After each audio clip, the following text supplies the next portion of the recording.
Is it too early to hit the panic button on Cade Cunningham? Going into the NBA draft, there was so much hype around Cade's name. He was seen as a next generational talent, maybe the next superstar in the NBA, but early on in this season, either due to injuries or maybe just straight up bad play, a lot of people are starting to get nervous about Cade and potentially thinking that he could be a bust. Quickly before we get the video started, for those who don't know, this is Juicy Sports. On this channel I make videos about opinionative NBA content. If you guys enjoy videos similar to this, please consider hitting that subscribe button, hitting that like button, that post notification bell, and all that good stuff. But anyways, let's get into it. Oh yeah, I work with the medics. I'm about to get you injected. I got a couple connections so I can get you prosthetic.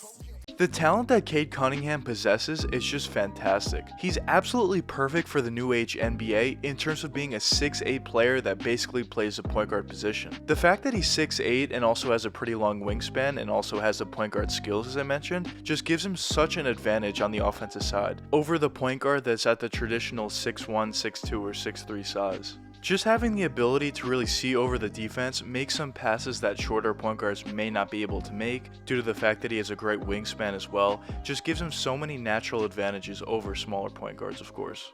But besides Cade's great passing and playmaking ability, especially for his size, he's also a true 3-level scorer, at least coming out of college and has shown the ability in the NBA. He has a decent 3-point shot where of course he's able to catch and shoot from that 3-point range, he can cross over, sidestep, step back, has a decent pull-up 3-point jump shot as well. In terms of his mid-range shooting, he also has a pretty good game from there as well. He has a very good pull-up mid-range jump shot, especially coming off a screen in the pick and roll or pick and pop situation. Also of course could catch and shoot from that mid-range area, crossover, sidestep, step back. Has a decent post turnaround fadeaway within his game, which I mention in a lot of my videos, but I think it's very important to have, especially if you want to take your game to that next level, and especially for a guy like him at that 6'8" size with a great wingspan, and also having a post turnaround fadeaway within your game, if you're effective at it, could just be absolutely unstoppable. That type of shot is basically impossible to get a true contest, and definitely impossible to get a block shot if performed correctly,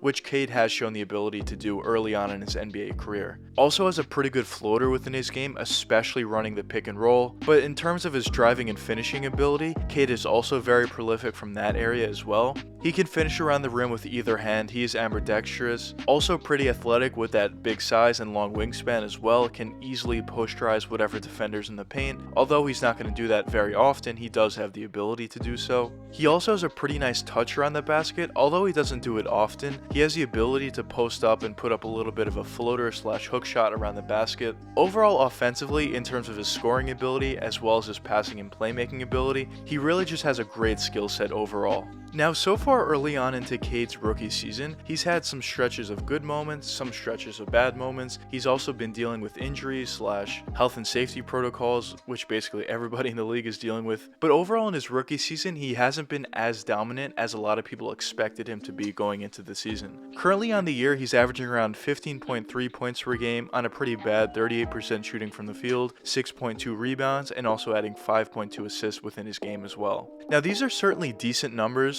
Even for a number 1 overall pick, I still think they're pretty decent numbers, especially this early on in your NBA career. But I think based on the expectations that a lot of people had for Cade, a lot of people are starting to get a little concerned slash disappointed with Cade's performance early on. But now let's get into the question of the video, which is it time to start hitting the panic button on Cade? Now I think the issue with a lot of NBA fans is they just don't have patience whatsoever. When you look at a bunch of different players around the league, specifically from the Lakers, when you talk about Julius Randle, Lonzo Ball, Brandon Ingram, those are fantastic examples of players who early on in their careers maybe didn't necessarily play all that well, and the team and the fan base just completely gave up on them. But then once they actually had some years in the NBA and had some experience, we see with the Pelicans for Brandon Ingram, the Bulls for Lonzo Ball, and the Knicks for Julius Randle, they're all thriving in roles. And maybe if the Lakers held on to them, they could have potentially been in a better situation. Now maybe it's a little bit of a different situation because the Lakers got LeBron James, and once you get LeBron LeBron, everything really changes for you. But maybe at the same time, they could have traded guys like Julius Randle, guys like Lonzo Ball, and Brandon Ingram, and got more in return for them if they just gave them a little bit more of a chance. But the point that I'm trying to make here is people are giving up on Cade way too early. We're not even halfway through his rookie season. Obviously, he's dealt with a lot of injuries early on in the season. He's dealt with health and safety protocols. Also, of course, the Pistons are not all that great of a team. They're probably the worst team in the NBA in terms of talent. So that, of course, doesn't help him either. Situation is very important, especially for young players. We see so many different guys that maybe didn't flourish in one situation, but then moved on to another situation where maybe they were in a better situation, and that player just turned into maybe an all-star, or maybe a superstar, or whatever. They just got so much better from what they were previously. But at the same time, if you're a generational talent or a superstar type player, it doesn't really matter what situation you're in. Maybe you could be better if you're in a better situation, but overall, no matter where you are, you're gonna at the very least be a very good to all-star level type player. Now, do I think Cade could potentially fail because of the situation for the Pistons? I don't think so. I think they do have some decent, nice young players. I just think they're very early on into the rebuild, and currently the roster that they're trotting out there just isn't a good roster whatsoever. I don't think you need me to tell you that, but there's just so many different factors that aren't helping Cade overall. And of course, as I mentioned, even though Cade hasn't necessarily been playing great early on into his rookie season, I still have complete faith in him. Based on what I saw in college and based on his skill set that he's flashed from time to time, I think Cade is going to be a very good player in the NBA. At the very least, an all-star type player, in my opinion. If he's under than that, obviously he will be a bust, but I think he will at the very least become an all-star type talent. The way he can facilitate on the offensive side, just getting his teammates involved, getting them wide open shots from the corner for a three, at the top of the key for a wide open three, cutting all the way to the basket, running the pick and roll so effectively, just scoring for himself, a true 3-level scorer. I just personally think he's way too talented to fail, honestly. Now, could that happen? Of course that could happen. But overall, if I had to guess at this point, I still do think Cade will become a very good player in the NBA. Something that I could potentially see for Cade is maybe later on into the NBA season, Cade could really start to figure it out and start to ramp things up, and he would have a ton of confidence going into the offseason and also have a ton of confidence going into the season next year. And maybe potentially next year, we could really see him fulfill his potential. Or maybe Cade is just going to take a lot longer to develop than some other players, and maybe it would take him 2, 3, maybe even 4 years to really feel comfortable in the NBA,